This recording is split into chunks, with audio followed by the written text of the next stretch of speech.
So we're going to talk about how all of these people here are pretty much the same when we discuss the first black, depending on who you ask, female commander in chief. Potentially, of course. And we're going to break down aspects of the interview where these two people who agree with each other on absolutely nothing are essentially using each other for clout. And the funnier part of this that we definitely got to get into is Ben Shapiro essentially making a Kamala Harris is not a dose, so you black folks shouldn't vote for her type of argument. It's funny. And for all of my OG subscribers and followers who've been wondering where I've been and am I officially back, I'm going to get into that and talk about that on this program as well. So strap on in. Let's get ready to go. Let's get it. Before I was elected United States Senator, I was elected Attorney General of the state of California, and I was a courtroom prosecutor before then. And in those roles, I took on perpetrators of all kinds.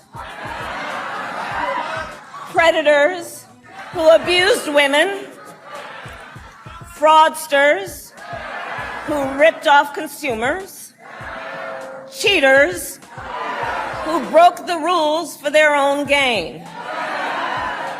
So hear me when I say, I know Donald Trump's type.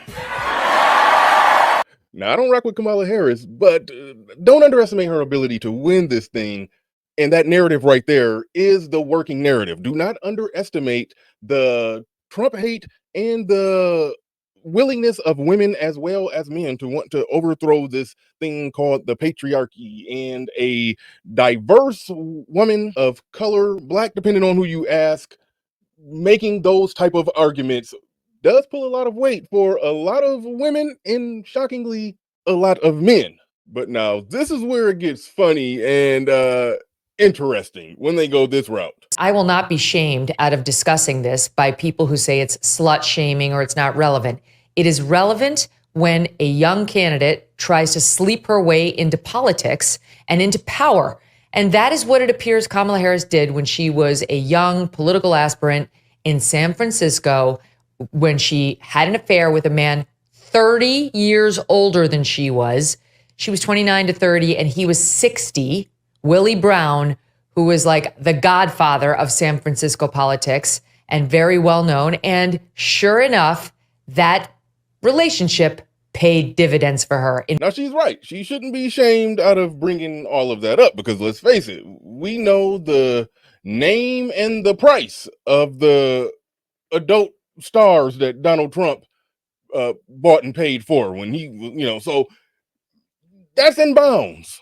So the argument is that she her way to the top. But I mean, getting down with Willie Brown, I mean, is that really screwing your way to the top? She fucked her way to the middle. I mean, it's like she made it to the top. Like, there are steps in the process. He was one of those steps. Maybe we don't know once she got, higher up the ladder who she was messing around with. Maybe she figured out how to keep it under the wraps then. But, it is what it is. Politicians do what they got to do. The only area where some critique can come to Republicans on this is because when they get all on board with Trump, who is well known how he get down and who he get down with, and stuff leaks out about how much he pays.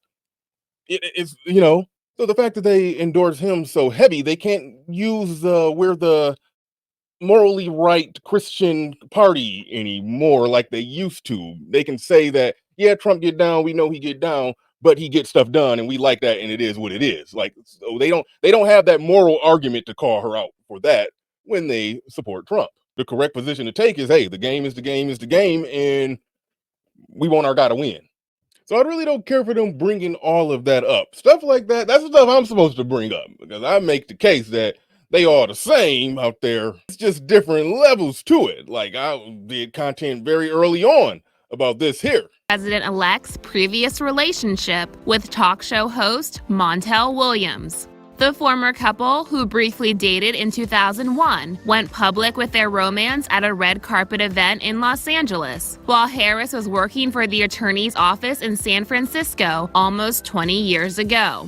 Montel previously confirmed speculation about their past connection in August 2019. He tweeted at the time, "Kamala Harris and I briefly dated about 20 years ago when we were both single. So what? I have great respect for Senator Harris. I have to wonder if the same stories about her dating history would have been written if she were a male candidate."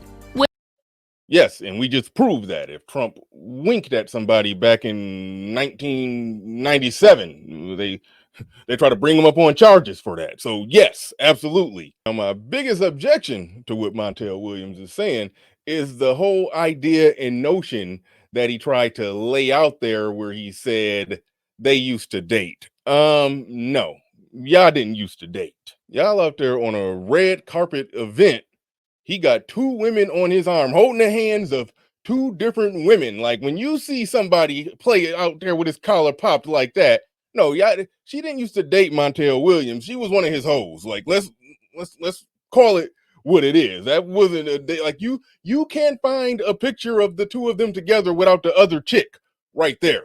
I know what time it is when somebody bring two dates to an event and they leave together. Like yeah, back in 2001, the potentially future first black, depending on who you ask, female president had a threesome with Montel Williams and another chick. Like that's what's going down right there. You can play dumb if you want to. 2001 wasn't that long ago. I mean, Kobe Bryant was winning his second NBA title back then. It wasn't that long ago. Like that was 9/11. Like it wasn't that long ago. Now we got to get to Ben Shapiro trying to remind black folks that she not ADOS. Kamala Harris was born on October 20th, 1964, to Donald Harris, a Marxist economist from Jamaica, and Shamala Gopalan, a breast cancer researcher from India. Like Barack Obama, Kamala was not an American descendant of slavery. Both of her do you see what he's trying to do there? Like he's listening to what black people are talking about on the internet. So he's well aware of the ADOS movement, African descendants of slaves. He might as well go for a gangster and call her a tether, because his white audience don't care about that part, whether or not she's an American descendant of slaves. So clearly he's talking to black people on that one. So I mean, at that point, you might as well get up, go ahead and get up, crip walk to Kendrick Lamar. They not like us at this point. If you're going to be calling out the whole idea, Barack Obama and Kamala, they not American descendants of slaves. So don't be thinking they like they not like He might as well go that route with it if he's going to be pulling that out. But that's we know who he's dog whistling to right there. Anybody that got the small hat on their head don't care about that aspect of it. Anybody who's white don't care about that aspect of it. We know who he's talking to. They are indeed pulling out all the stops. But we got to get into this interview that was on the heels of Amber Rose, Queen of the Slut Walk, showing up to the Republican National Convention. But before we dig all into that, I do want to talk to the audience about where I've been after we acknowledge our sponsor. Machismo TV, the ultimate destination for modern men seeking to upgrade their lifestyle. Subscribe to Machismo TV and Saul T-Balls. We stream daily from 12 midnight to 8 a.m. Eastern Standard Time, the best male-centric content. Highlight reels without reviewing or providing any editorial bias to the content. We have done so much, with so little for so long, we are now qualified to do anything, with nothing. All right, shout out to Machismo TV. Make sure you go and subscribe over there. So, okay, where have I been? Where have I been? And what happened to my channel? That part wasn't as dramatic as you think. It wasn't that they came after me. No, my channel was down on a technicality that I don't want to get into, but that part wasn't as big of a deal as it looked. As far as me being gone, I'm tired of this YouTube stuff. I don't like y'all. No, just playing. No, I love y'all. I absolutely love y'all. I've been having to do some things, taking care of some things, making some changes in my life. I'm in the process of getting my CDL license and some other, certifications as well. So I'm working on that kind of stuff right there. And I am making a soft comeback to YouTube. I'm going to be getting back at it, but I've been busy with all of that stuff, and I'm doing things, positive things in my life to where I had to prioritize, and YouTube kind of got pushed aside, but not indefinitely. Not indefinitely. Nothing but love for my subscribers. So I will be back. We'll be getting it in. Appreciate each and every one of you. Your support is still needed because I don't got all those, certifications and licenses yet. So, by all means, your support is still greatly needed. The Cash App will be somewhere on the screen. Definitely motivates me to stay back in the saddle and try to prioritize YouTube back into the fray. If you're good at something, never do it for free. All right. Appreciate y'all. When I can, I will be cranking stuff out for y'all. No doubt about that going forward. So Republicans have no doubt seen this before. They've seen it with Kanye West. Basically, any pop culture friendly person want to put on a MAGA hat or do anything, especially if they black. It's like Republicans are making the same mistake the Democrats make. It's like they just start they eating it up. And I don't know how they just going to eat up Amber Rose. Like, that's just goofy. Shout out to Matt Walsh. He did call it out. But this was goofy. But I do want to get into the main part. I haven't seen nobody really talk about this part of this interview where she all but smiles in their face while saying, I'm just using y'all for situational benefit. I was telling you on the phone how I posted that bikini pic like 3 weeks ago. I've since archived it on my page, but I dropped a crypto coin called Mava, which is great. Everyone go get the Mava coin.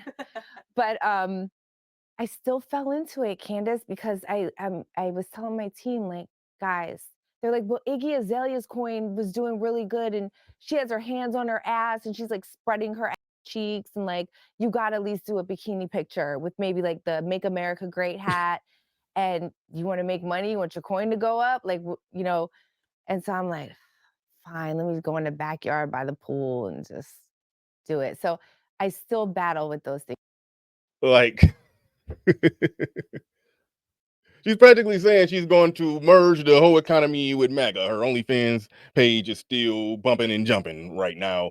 And she's talking about MAGA hat in half naked pictures to help her coin. That's a lot of people have called out what she's doing as very, very scammy with the whole little thing that she's trying to do with the crypto and all of that stuff.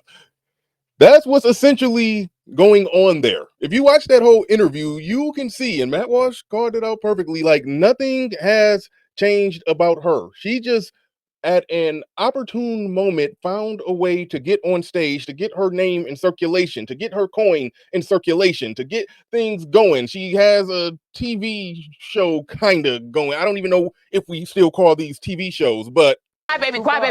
it's one of those things where women just show up to fight each other. Like the type of stuff you see Krishan Rock and Suki Hana on. She's on one of those shows that I'm not even going to play all of it, but it's on the internet. It's easy to find. She's fighting on one of those shows right in proximity with her advertising. Look at me. I'm a Republican. I got to Make America Great Again hat on in a bikini by a pool. My coin stock is going up. I'm fighting on TV, and the stock and the views of that is going up.